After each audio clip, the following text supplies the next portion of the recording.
So here's what happens to most of us in life. During the early years of our youth, our spirit is unbroken, unbridled.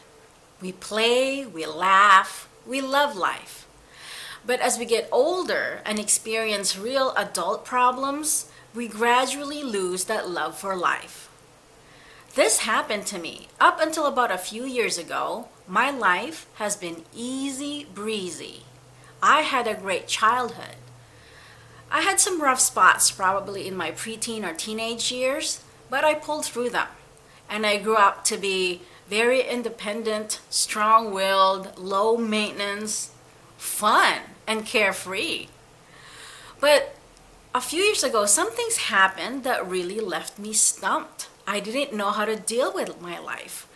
It all started with my divorce and then the transitions that happened after that. I went from being a wife of more than 10 years to being single again, this time at midlife with a child.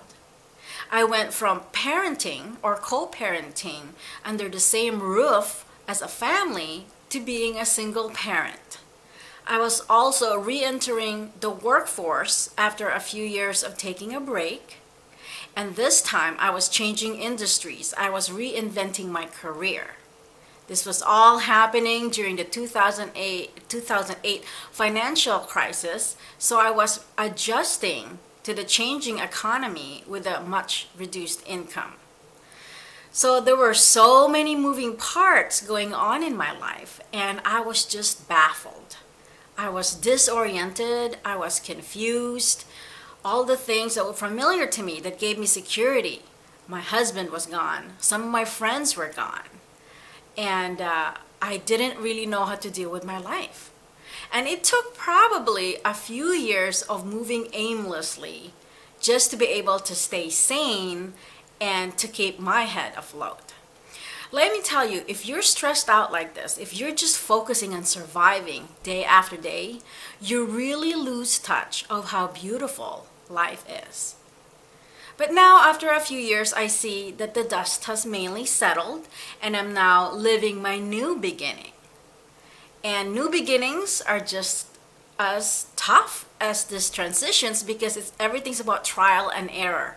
I would try new things, and then if I didn't like it or if it didn't feel right, I would stop and then try something else. And that's the process. And I have to confess, I have hurt some people deeply during the process. I'm not perfect. I'm just trying to find my way, and I'm just trying to figure it out, just like everybody else. And I've learned so much, though. I've learned so much the past few years, a lot of deeply emotional and spiritual things. And I've recorded most of them in this YouTube channel. That's probably why I started it, so I could just share to the world, some lessons that I've been learning. Now, my latest eye-opener is that I've realized that life is a series of losses. And more so as we get older, we lose so much. It starts from grade school when we move or our friends move, or we break up with our high school sweetheart. Our grandparents die. We change or lose jobs. The kids leave the house. Our parents die. And our health falters and we lose certain physical abilities and we get weaker. And it's just one loss after the other. It doesn't stop. As a matter of fact, each moment is gone the second it has begun because each tick of the clock never comes back again. So somehow we need to deal with these losses in a healthy way, that each rejection, each disappointment, each loss is just practice so we could deal with the next loss better. When I was going through all these things I was going through, I told myself, Kim, if you can survive this, you can survive anything. And you want to know the truth? The pain never ends.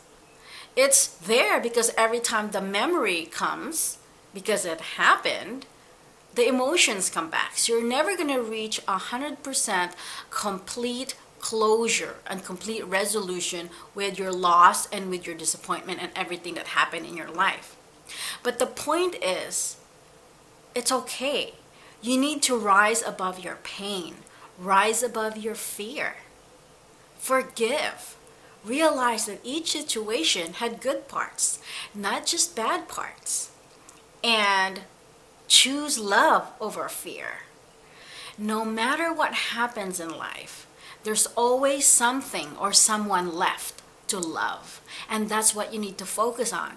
Because the moment you feel like there's nothing else to love, then life is not worth living anymore. And life is hard. It's complicated, gosh golly. I wish it wasn't, but it is. But we just need to realize that it's a gift. Life is a gift. Each experience, each moment, each second, each breath is a gift. And it's over as soon as it's begun. We just need to revel in it and learn from it and really enjoy it so much more than grieve its loss.